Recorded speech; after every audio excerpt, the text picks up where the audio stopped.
recognized for his accounting speech. Mr. Presiding Officer, I just wish to give my remarks and second the motion of Senator Judge Bato de la Rosa. I agree with the motion of Senator Judge Bato.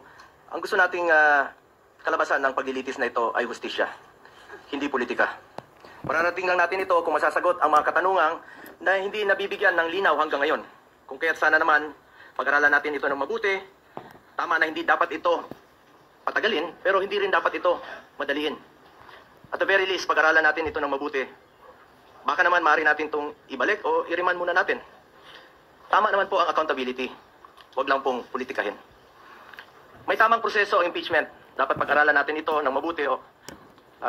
Under Article 11, Section 3 of the 1987 Constitution, a verified complaint for impeachment may be filed by any member of the House of Representatives or by any citizen upon a resolution or endorsement by any member thereof, which shall be included in the order of business within 10 days and referred to the proper committee within 3 session days thereafter. On December 2, 2024, the first impeachment complaint endorsed by members of the House of Representatives was filed before the Secretary General of the lower house. Second and third impeachment complaints were filed in the succeeding days, duly endorsed by members of the House. Under Section 3 of the House Rules of Procedure in Impeachment Proceedings, a verified complaint for impeachment shall be filed with the Office of the Secretary General and immediately referred to the Speaker. Despite this rule, Mr. Presiding Officer, the 3 impeachment complaints filed were never referred to the Office of the Speaker. Instead, a fourth verified impeachment complaint signed by more than 200 congressmen, which now constitutes the articles of impeachment, was transmitted to the Senate. This brings into question the legality of such move when the Constitution provides that no impeachment proceeding shall be initiated against the same official more than once within a period of 1 year. Para sa ordinaryong mamamayan at lalo na sa aming mga binigyan ng tungkulin na maging Senator Judge sa paglilitis na ito, this opens up a lot of questions. At ang iniwasan natin ay yung magpapasya tayo sa isang bagay na makakaapekto sa buhay ng bawat Pilipino. Makakaapekto sa trabaho natin na makatulong sa tao. Tapos hindi naman pala dumaan sa tamang proseso. Yes, task to decide on this matter. Hindi na circumvent ang batas. Dapat nasunod ang due process at ang rules. Hindi pwedeng shortcut. Justice delayed is justice denied, and justice conducted the wrong way is no justice at all. Anong nangyari sa tatlong naunang impeachment complaints? Bakit hindi ito agad na-refer sa Speaker's Office? Bakit hindi ito isinama sa order of business within 10 session days? At bakit hindi ito in-refer sa tamang komite within 3 session days after its inclusion in the order of business as mandated by our Constitution? Tila, dinribo lang ito at hindi pinaandar ang shot clock. Parang hindi po ma-technical sa oras. Sa basketball nga, hindi pwedeng puro dribble lang. May shot clock po yan at may oras na dapat mong obserbahan. Pangalawang issue na dapat bigyang linaw ay kung maaari bang tumawid ang impeachment case sa 20th Congress. This is the first time in our history that an impeachment case was filed nearing the expiration of a legislative Congress. The reality is, we do not have enough time. Mag-aabot na po ang 19th at 20th Congresses at magkakaroon na ng new June 30. Maging tayo, hindi magkasundo kung paano bang tumawid ito sa next Congress o hindi. Mr. Presiding Officer, ilan lang po ito sa katanungan na legality na hindi pa nasasagot. Mayroon pa pong pending sa Supreme Court challenging the legality of the impeachment case. Baka masayang lang ang oras natin dito if in the end, this complaint suffers from constitutional infirmities.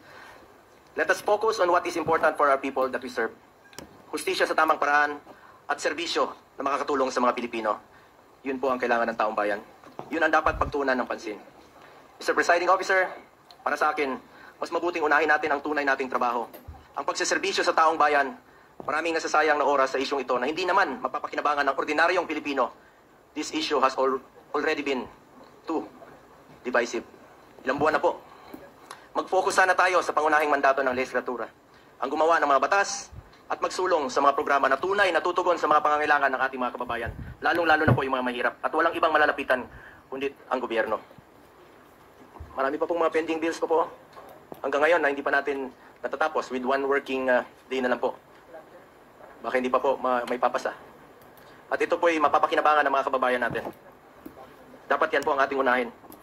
As raised by some of our colleagues yesterday, that in as far as the impeachment case is concerned, based on the results of the recent midterm elections, I believe the Filipino people have decided at ang kanilang desisyon, mas gusto po nilang tutukan natin ang trabaho at serbisyo. Tama na, tigilan na natin ang pamumulitika. 3 taon na lang po matatapos na ang termino ng Vice Presidente eleksyon na naman. At antayin nyo lang sana. Ang importante sa ating mga kababayan ay may pagkain sa kanilang hapagkainan. May matibay na healthcare system na kayang tumugon sa pangangailangan ng may sakit, disenteng trabaho at marangal na pagkakakitaan, di kalidad at abot kayang edukasyon, at ang katiyakan at panatag na ligtas silang makakauwi kahit sa gabi. Hindi naman nakakain itong impeachment. Sana pwede ninyong ikonsidera at the very least, bago tayo maglitis dito, siguraduhin muna natin na nasa tama na prosesong tinahak natin dito. At the very least nga, sabi ko, marahil pwedeng ibalik o i-remand muna na ito sa pinagmulan sa House of Representatives dahil marami pang ang katanungan ang legally hindi nasasagot. Mas mabuting siguraduhin natin na sumunod sa proseso ang anumang kaso na ating diringgin para hindi masayang ang ating oras. Sangayon po ako na hindi natin ito dapat patagalin. Kahit si Vice President Sara Duterte gusto naman harapin ang kaso, ngunit wala rin dapat may gusto na madaliin po ito. Paano kung magsimula na tayo ngayon at magdesisyon ang Supreme Court na unconstitutional ang ginawang procedure ng House of Representatives? Paano kung sabihin nila na hindi pwedeng tumawid sa 20th Congress? Ano ang magiging aksyon natin? This puts us in a possible conflict with the decision of the Supreme Court. We must be prudent about this matter. Mr. Presiding Officer, I just want to reiterate, hindi ko po tinatalikuran ang aking sinumpaang mandato. Tungkulin ko yan as Senator Judge, kahit araw-araw tayong maglitis dito.